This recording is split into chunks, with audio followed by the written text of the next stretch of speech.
Et je fais partie des 83 personnes qui ont un jour dans leur vie, même parfois brièvement, travaillé pour Nicolas Sarkozy et qui ont été poursuivies par la justice.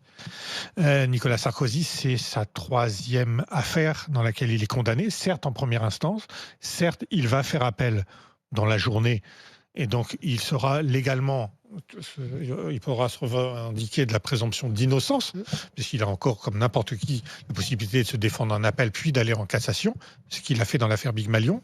C'est toujours pas tranché pour lui. Tout à fait. 5 ans de prison. Moi, j'ai tendance à dire même une condamnation à du sursis pour un ancien président de la République, c'est quelque chose d'inédit. Je crois que Jacques Chirac l'avait eu, mais il avait été dispensé de peine. Et il était à la fin de sa vie, quasiment. Nicolas Sarkozy a été sous bracelet. Hein. Oui, mais sous bracelet, vous avez un numéro d'écrou.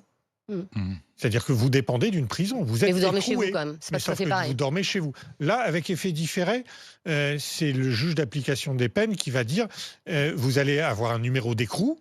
Mais où vous allez le faire, ça, on ne le sait pas encore. Mais Jérôme Lavrieux, vous qui connaissez bien Nicolas Sarkozy, là pour lui, c'est un énorme coup de massue. Comment il peut vivre ça aujourd'hui? Moi, j'avais suivi de très près, parce que pour les raisons que vous avez indiquées, c'est des sujets qui m'intéressent malheureusement. Le dossier était lourd. Les pièces du dossier étaient affligeantes. Donc il y a, sauf à se mettre la tête dans le sable et à la politique de l'autruche, c'est une décision de la part de la justice qui ne me surprend pas. Elle est lourde.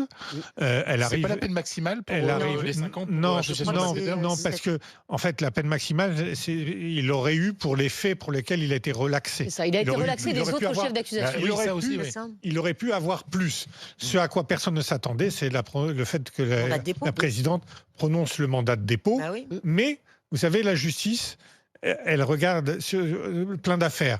Marine Le Pen a été déclarée inéligible avec application immédiate malgré son appel. Donc là, ça prouve que la justice n'a pas deux poids, deux mesures en fonction de la personne qui est devant elle.